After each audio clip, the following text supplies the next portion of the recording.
Finally yes finally Vaibhav Suryavanshi team ಇಂಡಿಯಾಕ್ಕೆ entry ಕೊಟ್ಟಿದ್ದಾರೆ. Finally Vaibhav Suryavanshi team ಇಂಡಿಯಾದ ಜೆರ್ಸಿಯಲ್ಲಿ ಕಾಣ ಸಿಗ್ತಾ ಇದ್ದಾರೆ. ಫೈನಲಿ ಇಂಡಿಯಾದ ಪರ 15ರ ಹುಡುಗ ಆಡೋಕ್ಕೆ ಶುರು ಮಾಡಿದ್ದಾರೆ. ಹೌದು, ಇವಾಗ ಟ್ರೆಂಡಿನಲ್ಲಿರುವಂತಹ ವಿಷಯ ಅಂತ ಹೇಳಿದ್ರೆ ಅದು ವೈಭವ್ ಸೂರ್ಯವಂಶಿ ಅವರ ವಿಷಯ ಆಗಿರ್ತದೆ. ಕಳೆದ ಕೆಲವು ದಿನಗಳಿಂದ ಇದೇ ಒಂದು ವಿಷಯ ಏನಿದೆ ಅದು ಟ್ರೆಂಡಿನಲ್ಲಿದೆ. ಇಂಡಿಯಾ ಸೋಲುತ್ತಾ ಅಥವಾ ಇಂಡಿಯಾ ಗೆಲ್ಲುತ್ತಾ ಅನ್ನೋದ್ರ ಬಗ್ಗೆ ಚರ್ಚೆ ಆಗೋದು ತುಂಬಾನೇ ಕಮ್ಮಿ ಆಗಿದೆ. ಆದ್ರೆ ಚರ್ಚೆ ಆಗುತ್ತಿರುವ ವಿಷಯ ಅಂತ ಹೇಳಿದ್ರೆ ಅದು ವೈಭವ್ ಸೂರ್ಯವಂಶಿ ಟೀಮ್ ಇಂಡಿಯಾಕ್ಕೆ ಎಂಟ್ರಿ ಕೊಡ್ತಾರಾ ಅನ್ನೋದು ಮಾತ್ರ ಆಗಿರ್ತದೆ. ಸೊ ಅದೆಲ್ಲದಕ್ಕೂ ಇವಾಗ ಉತ್ತರ ಸಿಕ್ಕಿದೆ. ಇಂಡಿಯಾ ಹಾಗೂ ಇಂಗ್ಲೆಂಡ್ ನಡುವಿನ ದ್ವಿತೀಯ T20 ಮ್ಯಾಚ್ಗೆ ವೈಭವ್ ಸೂರ್ಯವಂಶಿ ಎಂಟ್ರಿ ಆಗಿದೆ.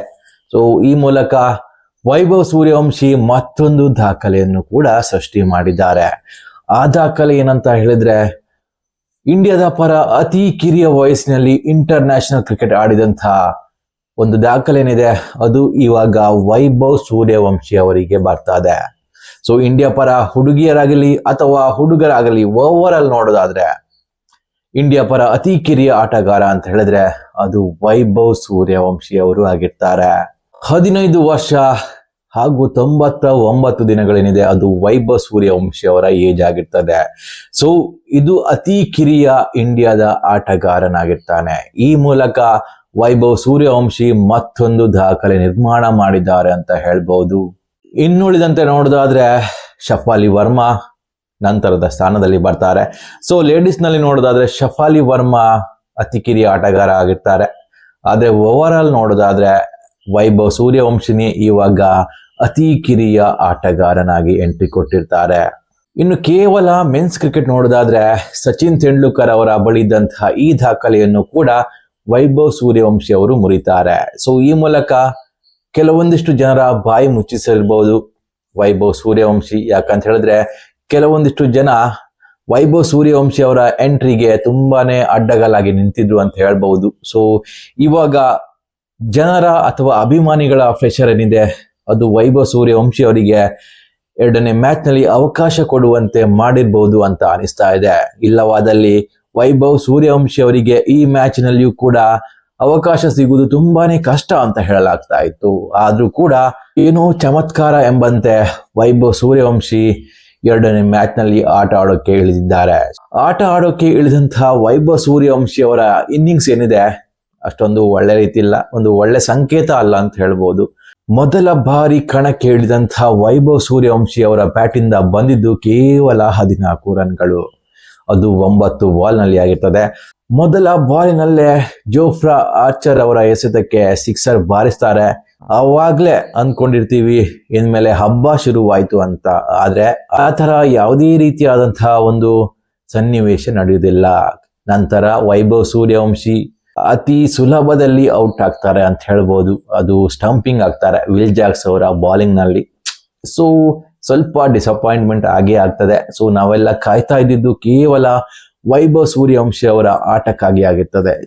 ಬಟ್ ತೊಂದ್ರೆ ಇಲ್ಲ, ಮೊದಲ ಮ್ಯಾಚ್ ನಲ್ಲಿ ಮಿಂಚಿಲ್ಲ. ಆದ್ರೆ ಇನ್ನೊಂದು ಮ್ಯಾಚ್ ಇರ್ತದೆ, ಖಂಡಿತವಾಗಿಯೂ ಅದರಲ್ಲಿ ಮಿಂಚಬಹುದು ಅಂತ ಅನಿಸ್ತಾ ಇದೆ. ಸೊ ನೋಡೋಣ ಏನಾಗ್ತದೆ ನೆಕ್ಸ್ಟ್ ಮ್ಯಾಚ್ ನಲ್ಲಿ. ಇನ್ನು ನೆಕ್ಸ್ಟ್ ಅಪ್ಡೇಟ್ ವೃಂದಾ ರಾತಿ. ಹೌದು, ಇವರ ಹೆಸರು ನಿಮ್ಗೆ ಸ್ವಲ್ಪ ಹೊಸತು ಅಂತ ಹೇಳ್ಬಹುದು. ಆದ್ರೆ ಅಂಪೈರಿಂಗ್ ಗಳ ವಿಷಯದಲ್ಲಿ ನೋಡೋದಾದ್ರೆ ವೃಂದಾ ರಾತಿ ಚಿರು ಪರಿಚಿತ ಅಂತ ಹೇಳಬಹುದು. ನಮ್ಮ ಇಂಡಿಯಾದವರೇ ಆದಂತಹ ವೃಂದಾ ರಾತಿ ಏನಿದ್ದಾರೆ ಇವಾಗ ICC T20 ವರ್ಲ್ಡ್ ಕಪ್ ನ ಫೈನಲ್ ಮ್ಯಾಚ್ ನಲ್ಲಿ ಅಂಪೈರಿಂಗ್ ಮಾಡಲು ಹೊರಟಿದ್ದಾರೆ. ಸೊ ಈ ಮೂಲಕ ICC ಯ ಫೈನಲ್ ನಲ್ಲಿ ಅಂಪೈರಿಂಗ್ ಮಾಡ್ತಿರುವಂತಹ ಭಾರತದ ಮೊದಲ ಮಹಿಳಾ ಅಂಪೈರಿಂಗ್ ಇವರಾಗ್ತಾರೆ. ಸೊ ವೃಂದಾ ರಾತಿ ಮೊದಲ ಅಂಪೈರಿಂಗ್, ಅದು ICC ಟೂರ್ನಮೆಂಟ್ ನ ಫೈನಲ್ ನಲ್ಲಿ ಅಂಪೈರಿಂಗ್ ಮಾಡ್ತಾ ಇರುವಂತವ್ರು ಆಗ್ತಾರೆ. ಸೊ ಈ ಮೂಲಕ ಒಂದು ದಾಖಲೆ ಸೃಷ್ಟಿಸಿದ್ದಾರೆ ಅಂತ ಹೇಳ್ಬೋದು. ಸೊ ನಮ್ಮ ಇಂಡಿಯಾದಲ್ಲಿ ಅನೇಕ ಮಹಿಳಾ ಅಂಪೈರ್ಗಳಿದ್ದಾರೆ. ಸೊ ಮೊದಲು ಕೂಡ ಅಂಪೈರಿಂಗ್ ಮಾಡಿದ್ದಾರೆ. ಆದ್ರೆ ICC ಅಂತಹ ಬೆಸ್ಟ್ ಟೂರ್ನಮೆಂಟ್ ಗಳಲ್ಲಿ ಅಂಪೈರಿಂಗ್ ಮಾಡುವ ಅವಕಾಶ ಕಡಿಮೆನೇ ಆಗ್ತಾ ಇತ್ತು.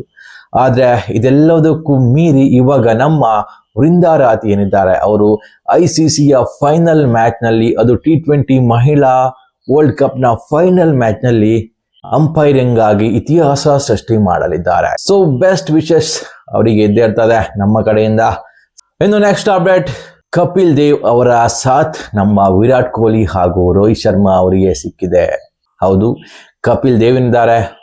ಒಂದು ಪಾಡ್ಕಾಸ್ಟ್ ನಲ್ಲಿ ಈ ರೀತಿ ಹೇಳ್ತಾರೆ, ಏನಂತ ಹೇಳಿದ್ರೆ, ವಿರಾಟ್ ಕೊಹ್ಲಿ ಹಾಗೂ ರೋಹಿತ್ ಶರ್ಮಾ ಅವರ ವಿಷಯದಲ್ಲಿ ಏಜ್ನ ಫ್ಯಾಕ್ಟರ್ ಬರಲೇಬಾರ್ದು. ಯಾಕಂತ ಹೇಳಿದ್ರೆ ಅವರು ಇನ್ನೂ ಕೂಡ ಫಿಟ್ ಆಗಿದ್ದಾರೆ, ಅವರ ಕರಿಯರ್ ಇನ್ನೂ ಕೂಡ ಉತ್ತಮವಾಗಿದೆ, ಇನ್ನೂ ಕೂಡ ಉದ್ದವಾಗಿದೆ. ಅಂದ್ರೆ ಇನ್ನೂ ಕೂಡ ಅವರಲ್ಲಿ ಕ್ರಿಕೆಟಿಂಗ್ ಕರಿಯರ್ ಉಳಿದಿದೆ.